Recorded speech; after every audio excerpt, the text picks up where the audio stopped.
আজকে ষষ্ঠ শ্রেণীর গণিত প্রভা বইয়ের 11 নম্বর অধ্যায় সুষম ঘনবস্তু গঠন বিষয়ক জ্যামিতিক ধারণা।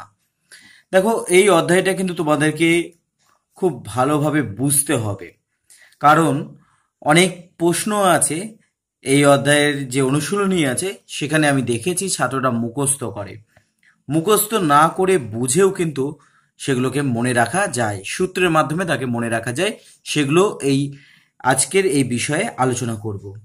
দেখো, যেহেতু বিষয়টা রয়েছে ঘনবস্তু, তাহলে আগে আমাকে জানতে হবে ঘনবস্তু কাকে বলে। ঘনবস্তু কি? যা কিছুটা জায়গা দখল করে থাকে তাকেই বলবো ঘনবস্তু। যার দৈর্ঘ্য, প্রস্থ এবং উচ্চতা রয়েছে তাকে আমরা বলবো ঘনবস্তু। তাহলে ঘনবস্তু কি? তাহলে যারা কিছুটা জায়গা দখল করে থাকে, কিছুটা জায়গা দখল করে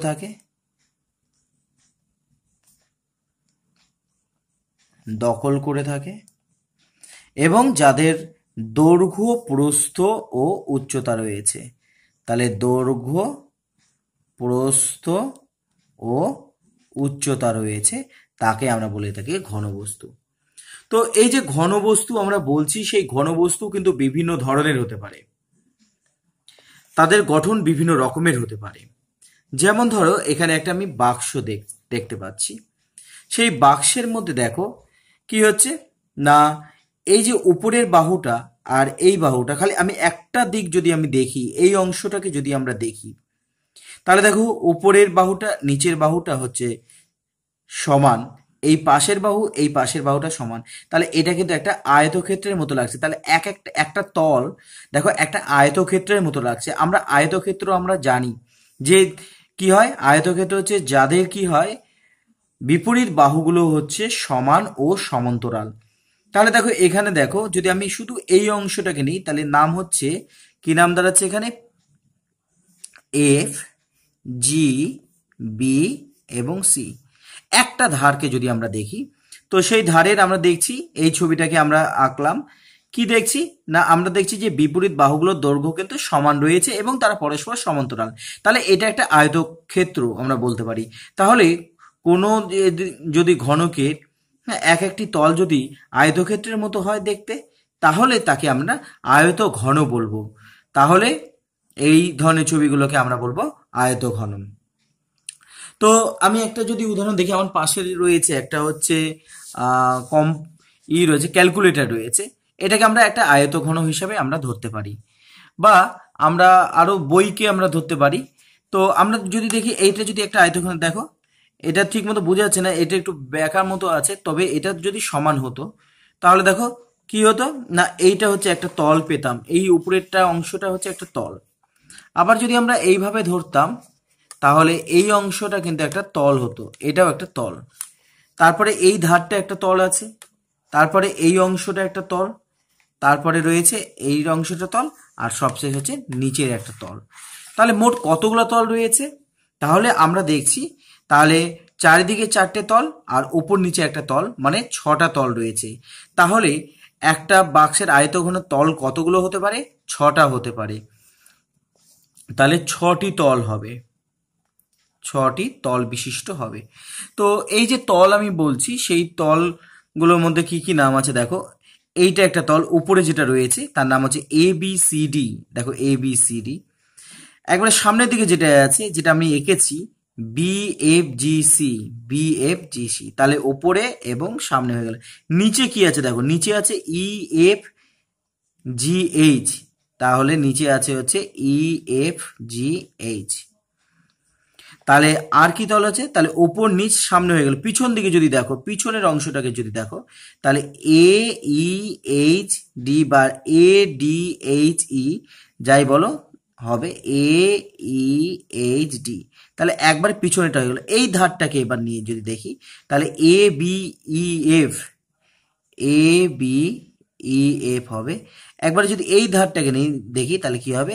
C D H G, C D H G হবে। তাহলে একটা আয়তকার ক্ষেত্রের আমরা দেখছি হচ্ছে 6টি তল রয়েছে, রয়েছে ধার। ধার কি?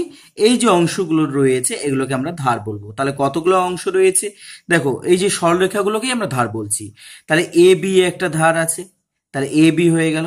তারপরে বিসি, বিসি দিয়েছে। তারপর সিডি, সিডি আছে। তারপর ডি এ। তাহলে উপরের ধারগুলো হলো, নিচের ধারগুলো দেখি কি আছে।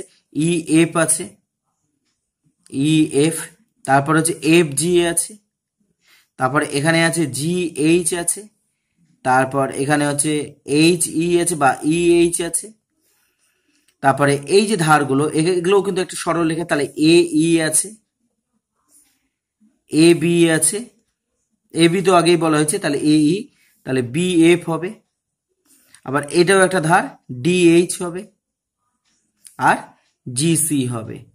তাহলে ধার হচ্ছে এই অংশগুলোকে আমরা ধার বা প্রান্তিকই আমরা বলতে পারি, প্রান্ত রেখা আমরা বলতে পারি। তাহলে এই আয়তঘন যেটা আমরা দেখছি সেই আয়তঘনকেই কিন্তু আমরা বলে থাকি সমকোণী চৌপল। এই যে আমরা আয়তঘন বলছি এটাকে সমকোণী চৌপলও বলা হয়। ক্লাস 10-এ সমকোণী চৌপল হিসাবেই একে তোমরা দেখতে পাবে। এইবারে দেখো, এবারে কি হচ্ছে কৌণিক বিন্দুগুলো।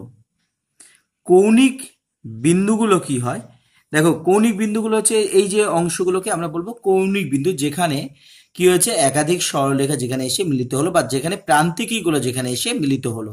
কি কি হবে? A B C D E F G H, অর্থাৎ যে কয়টা নাম আছে সেই কটাই, A B C D E F G H. তাহলে তোমরা বুঝতে পেরেছো যে একটি আয়তঘনের মধ্যে 6টি তল রয়েছে। 6টি তলের নামগুলো আমরা দেখেছি। ধার রয়েছে কতগুলো? 1 2 3 4 5 6 7 8 9 10 11 12। তাহলে প্রান্তিকী বা ধার রয়েছে 12টি। এটাই তোমাদের কিন্তু অনুশীলনীতে এই প্রশ্নটাই আছে যে একটা আয়তঘনের কতগুলো তল, কতগুলো ধার আর কতগুলো কৌণিক বিন্দু। তাহলে 1 2 3 4 5 6 7 8, কৌণিক বিন্দু রয়েছে 8টি। তাহলে তল হচ্ছে 6টি, প্রান্তিকী হচ্ছে 12টি এবং ধার হচ্ছে 8টি। তাহলে এখানে বলেছে যে আয়তঘন বস্তুগুলি কি কি? ইট হতে পারে, বই হতে পারে। আমি ক্যালকুলেটর দেখেছি, সেই ক্যালকুলেটর আমি বলতে পারি। তোমাদের যেটা দেখে প্রথমে বোঝাতে চেষ্টা করছিলাম সেটাই হচ্ছে ক্যালকুলেটর। তাহলে ক্যালকুলেটর হতে পারে। আরো অনেক উদাহরণ আছে, তোমাদের নিজের ইচ্ছা মতো উদাহরণগুলোকে করতে পারবে। এবার আমরা দেখেছিলাম আয়তঘনের ক্ষেত্রে এর আগের চিত্রে ঘনবস্তুতে দৈর্ঘ্য, প্রস্থ এবং উচ্চতা তিনটে কিন্তু এক ছিল না। কিন্তু যদি এই রকম হয়, দৈর্ঘ্য, প্রস্থ এবং উচ্চতা যদি একই রকম হয়ে থাকে, তখন তাকে আমরা বলবো হচ্ছে ঘনক। তাহলে যদি কোনো যদি কোনো ঘন বস্তুর যদি দৈর্ঘ্য, প্রস্থ এবং উচ্চতা যদি সমান হয়, তখন তাকে আমরা বলবো ঘনক। যেমন এখানে একটা দেখো লুডুর ছক্কার উদাহরণ দিয়ে দিয়েছে, তাহলে লুডুর ছক্কা হতে পারে। তাহলে দেখো ব্যাপারটা কিন্তু একই রকম ছবি। আয়তঘনের ক্ষেত্রে যা ছিল ঘনকের ক্ষেত্রেও তাই। সেখানে কি দেখছি না, দৈর্ঘ্য, প্রস্থ এবং উচ্চতা হচ্ছে সমান। তাহলে এইভাবে আমরা কিন্তু ঘনকটাকে আঁকতে পারি। তো এই যে ঘনক আমি আঁকলাম, তার অবশ্যই আমরা নাম দিব। তার নাম কি দিব? এ বি সি ডি সামনেরটা, তারপরে হচ্ছে ই এফ জি এইচ। এইরকমভাবে দেখো নামকরণ আমি যখন করেছি তখন একটা বিশেষ উপায়ে করেছি, যে এটাই করতে হবে তার কোনো ব্যাপার নেই, কিন্তু বেশিরভাগ ক্ষেত্রে দেখবে অ্যান্টি ক্লকওয়াইজ নামকরণ হয়, মানে ঘড়ির কাঁটার বিপরীত দিকে নামকরণটা করছি। দেখো এইভাবে ঘুরছি, এ বি সি ডি। আবার যখন পিছনেরটা নামকরণ করছি তাহলে ই এফ জি এইচ, এটাও উল্টো দিকে ঘুরছি। হ্যাঁ, তাহলে এই জিনিসটা মনে রাখবে যে এইখানে দেখো এই অংশটা প্রতিটার ক্ষেত্রে কি হচ্ছে এবং উচ্চতা সমান হচ্ছে, এটাকেই আমরা বলে থাকি হচ্ছে ঘনক। তাহলে আয়তঘনেরই যখন উচ্চতা সমান হয়ে যায় তখন সেটা কিন্তু ঘনকে পরিণত হয়। এবং এই ঘনকের, আয়তঘন আর ঘনকের মধ্যে কিন্তু খুব একটা তাহলে পার্থক্য থাকলো না, খালি পার্থক্যটা হচ্ছে উচ্চতা। এখানে উচ্চতা দৈর্ঘ্য প্রস্থের সমান হয়ে, দৈর্ঘ্য প্রস্থ উচ্চতা তিনটে সমান, ওখানে আমরা দেখছিলাম যে আলাদা আলাদা হচ্ছিল। তো এই ক্ষেত্রেও কিন্তু যেহেতু আয়তঘনেরই একটা বিশেষ রূপ হচ্ছে ঘনক, তাই আয়তঘনের মতোই এখানেও কিন্তু তল দেখবে, তল হচ্ছে 6টি রয়েছে। কেন? চারদিকে 4টে তল, উপরে একটা তল, নিচে একটা তল, 6টা তল। আচ্ছা, প্রান্তিকী বা ধার যেটাকে বলা হয়, তাহলে প্রান্তিকী হচ্ছে বা ধার রেখা হচ্ছে কতগুলো ছিল না 12টি, এখানেও 12টি। এই যে সরল রেখা যেগুলোকে পেলাম সেগুলোই হচ্ছে ধার। আর একটা জিনিস আমরা পেয়েছিলাম সেটা হচ্ছে কৌণিক বিন্দু, বা এখানে আগে আমরা কৌণিক বিন্দু বললাম, ওটাকেও আমরা হচ্ছে শীর্ষবিন্দু বলতে পারি। তাহলে শীর্ষবিন্দু কতগুলো পেয়েছি? শীর্ষবিন্দু 8টি পেয়েছি, যেখানে এই প্রান্তিকগুলো যেখানে ছেদ করছে সেগুলোকেই আমরা বলছি শীর্ষবিন্দু। তাহলে এখানে আমরা কিন্তু 8টা শীর্ষবিন্দু পেলাম। তাহলে এতক্ষণের আলোচনাতে তোমরা আয়তঘন এবং ঘনক সম্পর্কে জানতে পারলে, তাদের তল, প্রান্তিকী, শীর্ষবিন্দু কাকে বলে, কিভাবে লিখতে হবে, এটা তোমরা বুঝতে পারলে। এই পেজে দেখো একটা ছবি দিয়ে দিয়েছে। আমি যে আলোচনাটা করেছিলাম, দেখো এটা হচ্ছে আয়তাকার ক্ষেত্র। এবার এই আয়তাকার ক্ষেত্র এটাকে যখন মুড়িয়ে দিচ্ছি, তখন দেখো এই ধরনের একটা বিশেষ ছবি পেলাম। এই ছবিটার নাম হচ্ছে চোঙ। এটাকেই আমরা বলবো হচ্ছে চোঙ।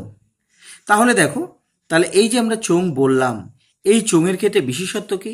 এই যে গোল মতো অংশটা যেটা হলো সেটা হচ্ছে বক্রতল। তাহলে একটি বক্রতল রয়েছে। তাহলে একটি চোঙের মধ্যে একটি বক্রতল থাকে। এবার এটা যদি নিরেট হতো, মানে পুরোপুরি যদি ভর্তি হতো, ধরো এইটা কিন্তু যদি আমি ঢাকনাকেই আমি ধরছি, ঢাকনা যদি এই অংশটা না থাকতো, হ্যাঁ, তাহলেই এটা কিন্তু একটা চোঙ হয়ে যেত। এটা চোঙ, ধরো এই অংশটা নেই, তাহলে এটাই হচ্ছে চোঙ। তাহলে চোঙের যে এই যে অংশটা তোমরা দেখতে পাচ্ছ, এই অংশটাই হচ্ছে কিন্তু বক্রতল। এবার চোঙটা যদি নিরেট হতো, এই যে এখানে ফাঁপা আছে, ফাঁপা না হয়ে যদি এটা ভর্তি হতো, তাহলে এখানেও কিন্তু একটা তল, সমতল পেতাম। আর দেখো এখানে একটা সমতল আছে।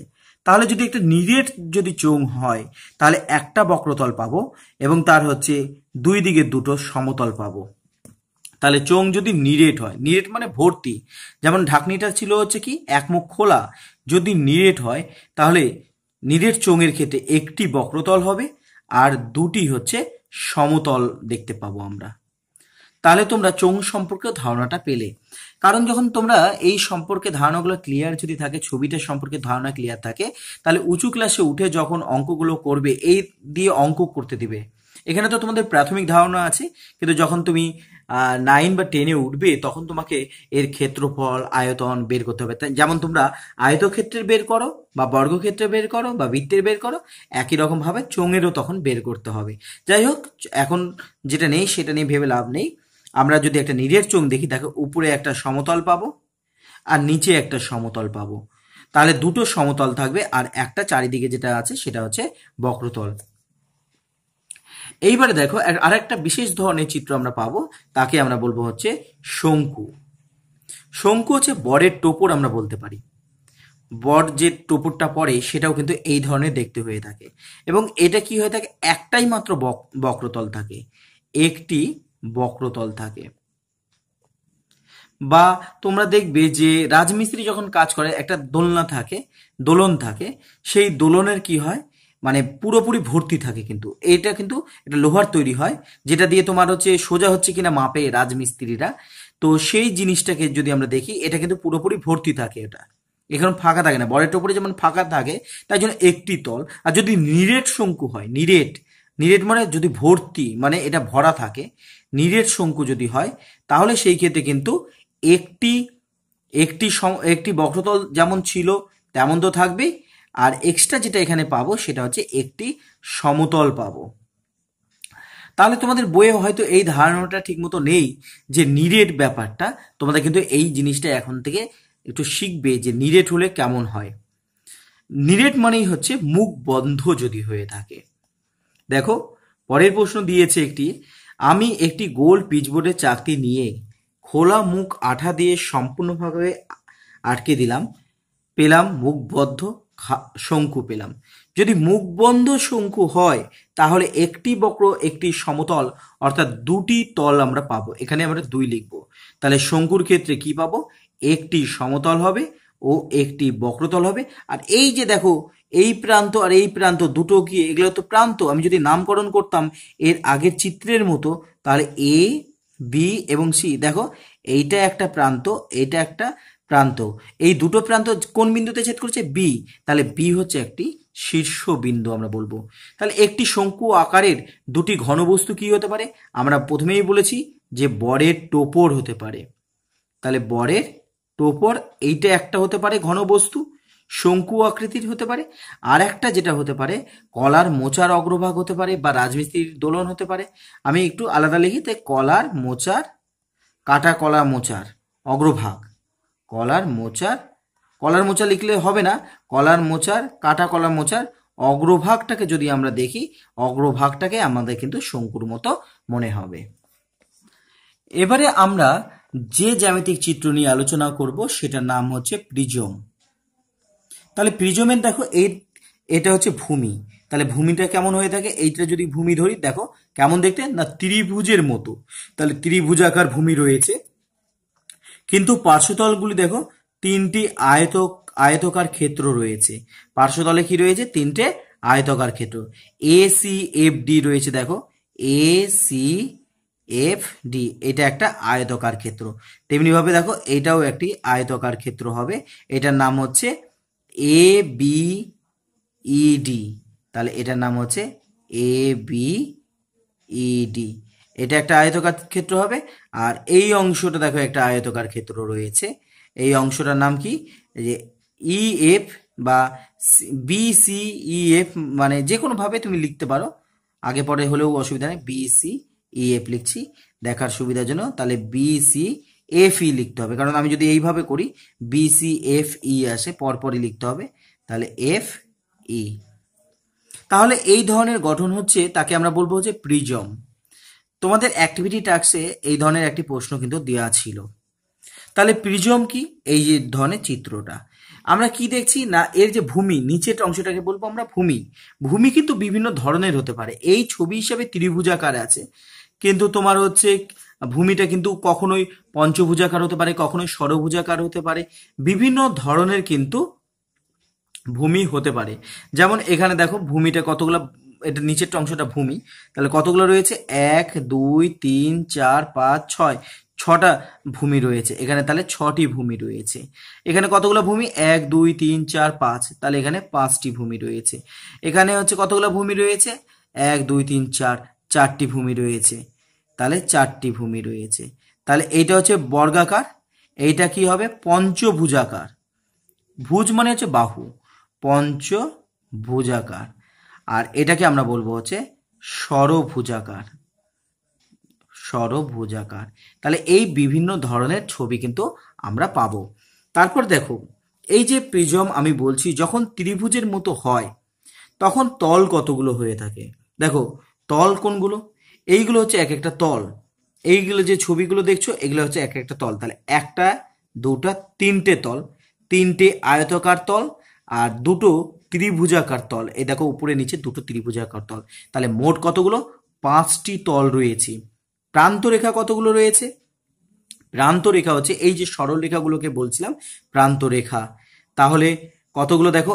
1 2 3 4 5 6 7 8 9 10 11 12 13 14 15। তাহলে কতগুলো দাঁড়ালো আমার? তাহলে কিন্তু 15টি দাঁড়ালো। সরি, এখানে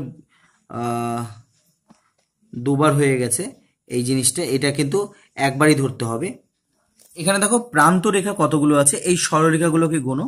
তাহলে 1 2 3 4 5 6 7 8 9, তাহলে কতগুলো প্রান্ত রেখা আছে? 9টি রয়েছে। শীর্ষবিন্দু কতগুলো? দেখো 1 2 3 4 5 6, তাহলে শীর্ষবিন্দু কিন্তু 6টা রয়েছে। দেখো এই ছবি দিয়ে দিয়েছে, তুমি পেরে গেলে, ছবি দেখে আমি কিন্তু করে দিলাম। কিন্তু এবার আমি দেখো একটা জিনিস আমি বলি, কিন্তু যদি ষড়ভুজাকার হতো, ছবি তো প্রত্যেকটা ছবি এঁকে তো করা সম্ভব নয়, তাহলে এই কিন্তু একটা সূত্র রয়েছে। কেমন সূত্র? এটা ধরো ত্রিভুজাকার রয়েছে, ঠিক আছে। ভূমিটা কেমন? দেখো এটা ছবি দেখলে বুঝতে পারবা, ভূমির হচ্ছে ত্রিভুজাকার। যদি ত্রিভুজাকার ভূমি হয় মানে বাহু হচ্ছে 3টা, তাহলে বাহু যতগুলো থাকবে তার থেকে দুটো বেশি হবে। তাহলে দেখো 5টি তল, তাহলে বাহুর থেকে কত তল বের করার নিয়ম হচ্ছে বাহুর সাথে কতকে যোগ করব? 2কে যোগ করলে তল পেয়ে যাব। আর মানে ভূমির বাহু এটা, কিন্তু কত কিসের বাহু এটা? এটা রাখবে ভূমির বাহু। ভূমির বাহুর সাথে 2 যোগ করো, তাহলে ভূমিতে কতগুলো রয়েছে? 3টে বাহু রয়েছে, তার সাথে 2 যোগ করো, তাহলে 5। এবার প্রান্ত রেখা বের করবো কেমন করে? প্রান্ত রেখা হচ্ছে যে ভূমির যে বাহু, তাহলে ভূমিটাকে কেমন আছে সেটা আমাকে জানতে হবে। তাহলে ভূমির বাহুর সাথে আমরা যদি 3কে গুণ করে দিই তাহলে কিন্তু 9 পাবো। অর্থাৎ আমরা কিন্তু এইরকম সূত্রের মাধ্যমে যদি করি শীর্ষবিন্দু কেমন করে পাবো? তাহলে ভূমির যতগুলো বাহু রয়েছে, তাহলে ভূমির বাহুকে আমরা কি করব না 2 দিয়ে গুণ করব। দেখো ভূমিতে কতগুলো বাহু রয়েছে? ত্রিভুজাকার ভূমি 3টে বাহু রয়েছে, তাহলে 3 যদি হয় 3 দুগুণে 6 মিলে গেছে, 3-এর সাথে 2 যোগ করো 5 মিলে গেছে, 3-এর সাথে 3 করো 9 মিলে গেছে। তাহলে একই রকম ভাবে আমি কিন্তু এই যে পাশের যে ছবিটা পেলাম সেই ছবির কিন্তু তল বের করতে পারি। আমি তল বের করার নিয়ম কি বললাম? যে ভূমির সাথে 2কে যোগ করতে হবে। ভূমি কত রকম দেখো, 1 2 3 4 5 6টা ভূমি, মানে ভূমি বাহু কতগুলো, মানে ভূমির যে বাহু 6। তাহলে 6 যদি হয় তার সাথে 2 যোগ করে দাও, তাহলে 8টি তল হবে। আর আমার ছবি গুণারই দরকার নাই, অচেনা ছবি দিলেও আমরা কিন্তু পারবো। প্রান্ত রেখা কতগুলো হবে? দেখো প্রান্ত রেখা বের করতে গেলে আমাকে যেটা করতে হবে 3কে গুণ করতে হবে। ভূমির সাথে 3কে, এখানে ভূমি কতগুলো? 6, 6-এর সাথে 3কে গুণ করো, তাহলে 3 6 হচ্ছে 18টি।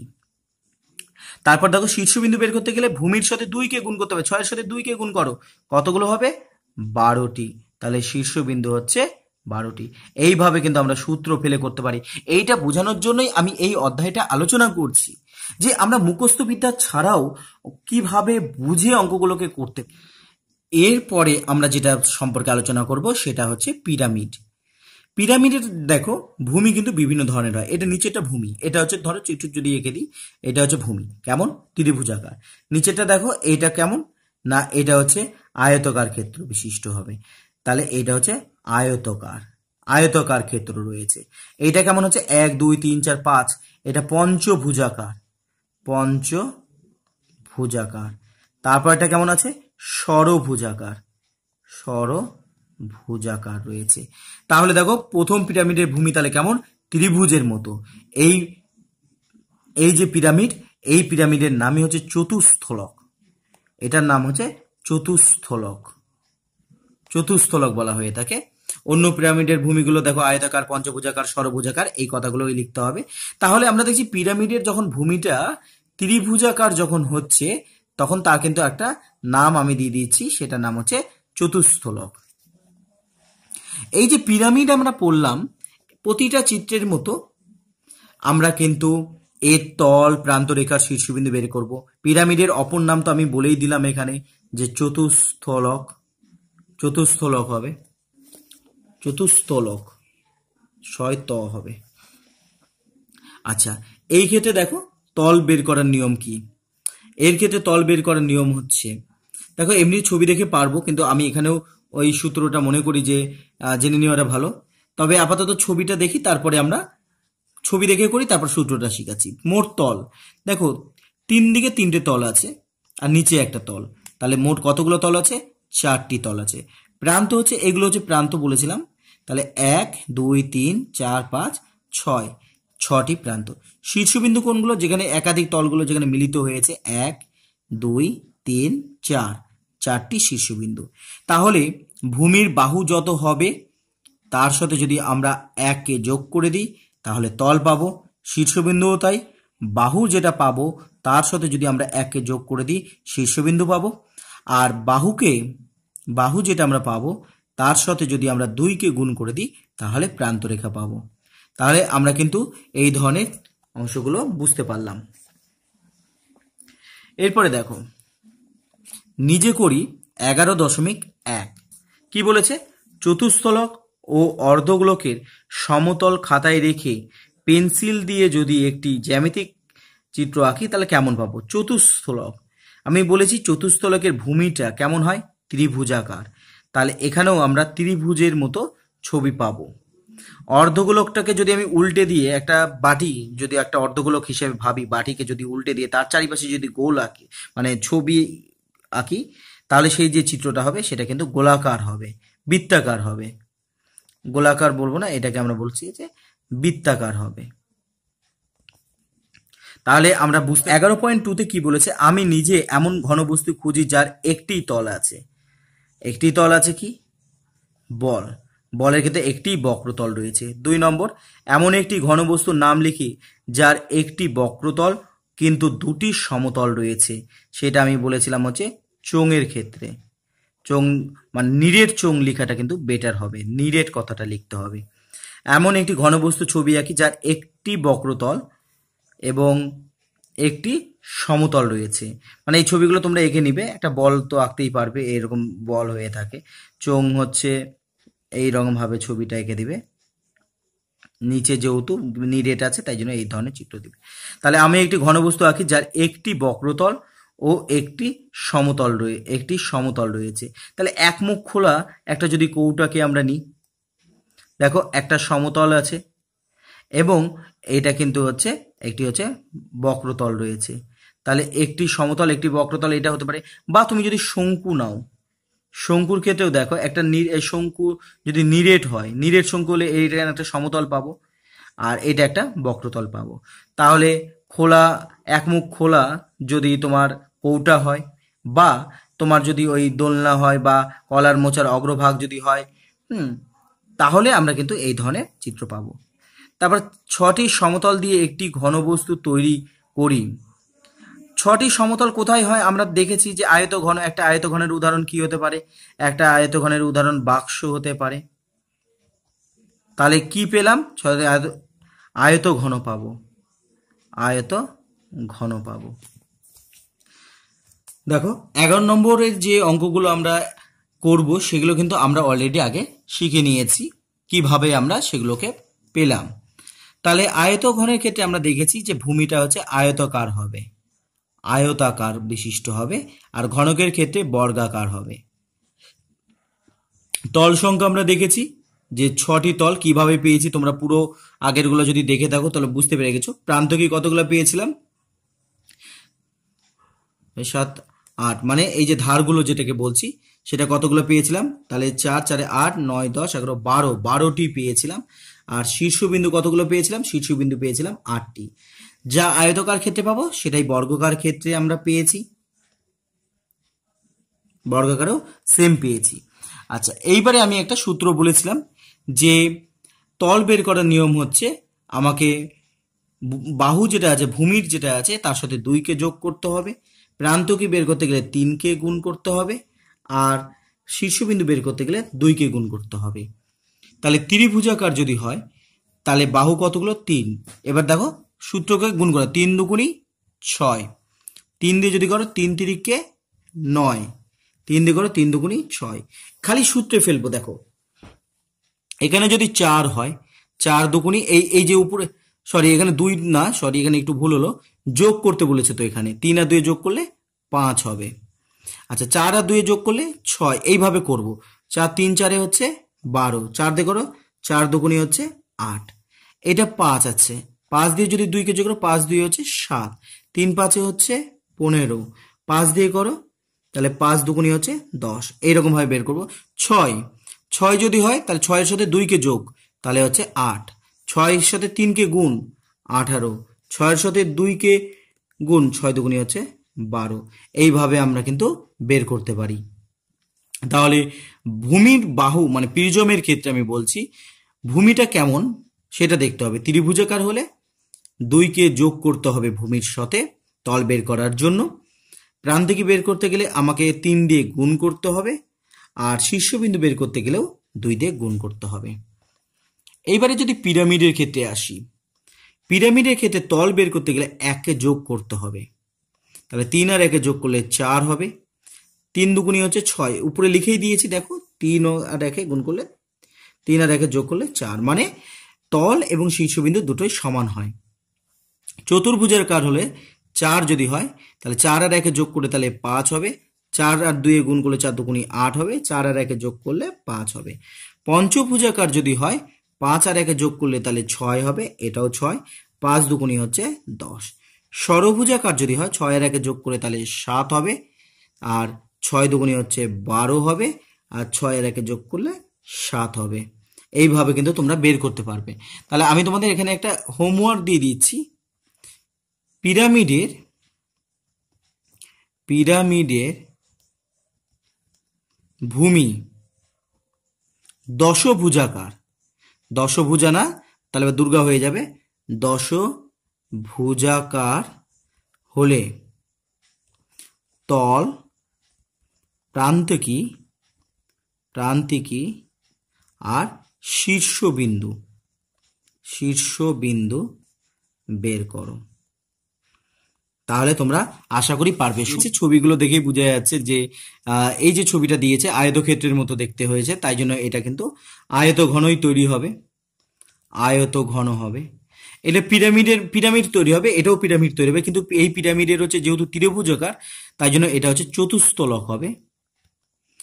পিরামিডের যদি ভূমিটা ত্রিভুজাকার হয় তাকে চতুস্তলক, এবং এগুলো বর্গক্ষেত্রের মতো আছে, তাই জন্য এটা হচ্ছে ঘনক হবে। এটা আমি বললাম পিরামিড হবে।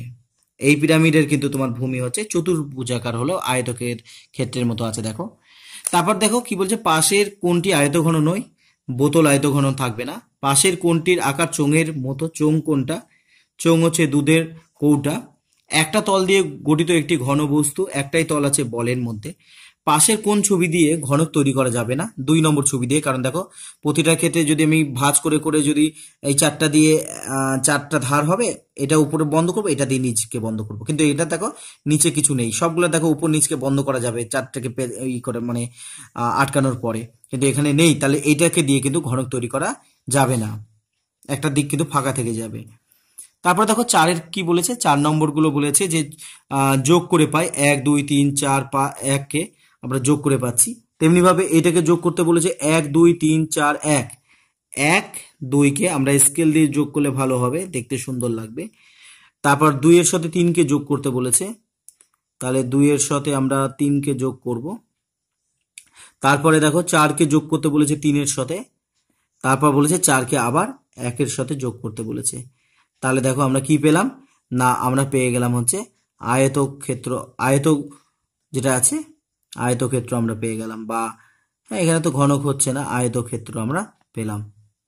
তাহলে এইরকম ভাবে তোমরা এইগুলোকে যোগ করবে, এই অংশগুলোকে যোগ করে কি পাচ্ছ সেটা তোমাদের এরপর দিন HW থাকবে। তারপরে ছবিটা দেখো, ছবিতে প্রদত্ত যোগ করে একটি আয়তঘন তৈরি করি। আচ্ছা, আয়তঘন এবং কি কি বিন্দু যোগ করলাম সেগুলোর নাম দিতে বলেছে। আয়তঘন তৈরি করতে গেলে আমাকে ফার্স্ট কি করতে হবে, আমি একটু ছবিটা এঁকেই নিচ্ছি, আয়তক্ষেত্র আগে আঁকবো। তাহলে এইভাবে আমরা হচ্ছে আয়তক্ষেত্র আঁকবো, এটা একটা আয়তক্ষেত্র হয়ে গেল। তারপরে দেখো আবার একটা আয়তক্ষেত্র আঁকতে হবে, আমরা জানি যে এই রকম ভাবে আয়তক্ষেত্রকে অঙ্কন করতে হবে। এবার অঙ্কন করার পর এবারে আমাদের এইগুলোকে আবার যুক্ত করতে হবে, তাহলেই আয়তঘন হয়ে গেল। এবার আমি যদি নাম দিই, কি করলাম আমরা, যে 1 2 ও এগুলোকেও যুক্ত করতে হবে, 1 2 3 4 কে আগে যুক্ত করলাম, তারপরে কি করলাম 2 3 4 5 কে যুক্ত করলাম, তারপর কি করলাম 4 5 6 7 কে যুক্ত করলাম, তারপরে কি করলাম এই 7 6 এগুলোকে যুক্ত করলাম, তাহলে দেখো একটা আয়তঘন তৈরি হয়ে গেল। তাহলে ফার্স্ট কি করলাম আমরা, দেখো প্রথমে আমরা 1 2 3 4 1 কে যুক্ত করেছি, এই আয়তক্ষেত্র আগে তৈরি করলাম। উপরেও এবার তৈরি করেছিলাম আমরা, তাহলে কি করে 4 5 6 7 4 কে, তাহলে 4 5 6 7 আর হচ্ছে 4 কে আমরা যুক্ত করেছিলাম। তাহলে প্রথমে এইটা যুক্ত করলাম, তারপরে এই অংশটাকে যুক্ত করলাম, তাহলে একটা দুটো হয়ে গেল। তারপরে আমরা কি করেছি, তারপরে দেখো 1 6 কে যোগ করেছি, 4 আর 7 কে যোগ করেছি, তাহলে 1 আর 6 কে যোগ করেছি, আর হচ্ছে 4 আর 7 কে যোগ করেছি। আর এখানে কি করলাম 2 আর 5 কে যোগ করলাম, 3 আর 4 কে যোগ করলাম, 2 আর 5 কে যোগ করলাম, 3 আর 4 কে যোগ করলাম। এইভাবে তোমরা কিন্তু এই অঙ্কগুলো, আমি একটা অংশ করেছি, তো বাকিগুলোকে তোমরা যোগ করে এই অঙ্কগুলো একটা আয়তঘন বা যা যে চিত্র হবে তোমরা অবশ্যই সেটা করে দেখাবে। আজকে এই পর্যন্ত থাক, এর পরের দিন নতুন একটি অধ্যায় নিয়ে আলোচনা করব। ধন্যবাদ। Subscribe my channel PKB math.